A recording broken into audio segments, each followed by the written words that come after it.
right, welcome back. We are joined by the lovely Kris McCusker, standing by at 680. Mike Apple, still on holidays. Good morning to you, Kris. Yes, good morning. Now, can you see I got my hair cut? Ooh, okay. And it looks great. How did you feel with the whole process? You know what? I went home and I weighed myself. I had lost 3 pounds. I hear you. I think the same is going to happen when this mop is done with. Yeah.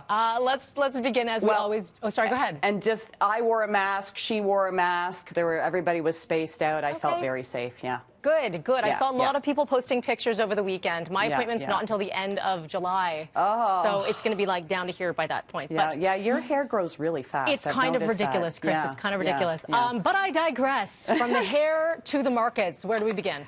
All right. Well, we could be in for a bumpy week with a couple of things going on, Mel. First of all, markets are coming off a losing week. Secondly, it's going to be the end of the month and the end of the quarter. We've also got a shortened trading week with Canadian markets closed on Wednesday for July 1st, and then U.S. markets closed on Friday for July 4th, which is actually Saturday, but they're taking it Friday.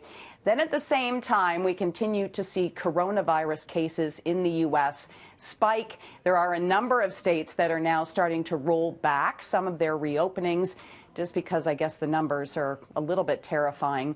We saw some record-breaking numbers in several states last week.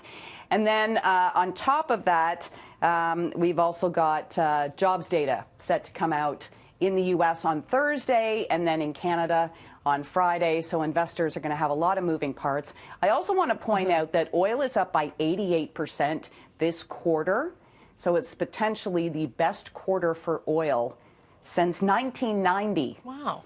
The TSX starting the day about break even for the month, down by 11% this year. Okay, let's talk more about Facebook. A lot of advertisers are saying, see ya. Yeah, and Starbucks is now the latest. Now, actually, Starbucks is banning advertising from social media, all social media, not just Facebook. It's decided that it is concerned with some of the messaging that's being put out there. And the way this has been described, this advertising ban on Facebook, is that the companies are concerned with what they say is Facebook's lack of action to limit hate speech, along with posts that divide and misinform. And Mel, as you know, this has been a very long-going issue, long-standing issue. Facebook did announce changes on Friday amid the outcry, but the Anti-Defamation League called them small. So Facebook, one of the companies, Unilever, one of the companies, Coca-Cola, so a lot of big ones. Shares in Facebook under pressure in pre-market trade. And here's sort of an interesting data point. The stock off by about 8% on Friday. That's when Unilever announced it was pulling out. So Mark Zuckerberg lost $7 billion on Friday. On Friday, but what in the grand scheme of things, what is that all? It's kind of peanuts, yeah. but sounds like a lot to me. Me too. Yeah. Finally here, the Rolling Stones threatening to sue U.S. President Donald Trump, and this is not the first time that we've seen something like this happen. I know. The Rolling Stones really upset that the U.S. president continues to use their music during his re-election campaign.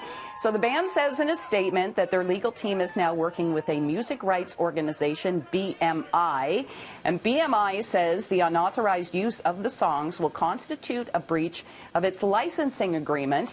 The 1969 classic, You Can't Always Get What You Want, has been a popular pick for the president, most recently used at that event in Oklahoma that really garnered a lot of attention.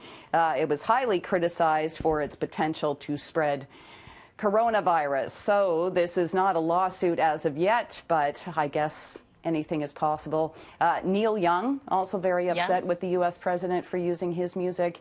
And then the estate of the late Tom Petty, also upset with the U.S. president. So, just adding to the list, yeah. Yeah, adding to the list, exactly. All right. Well, Kris, we'll leave it on that note. Thank you so much, and we'll chat with you again tomorrow. Yes, have a great day. You too. Okay.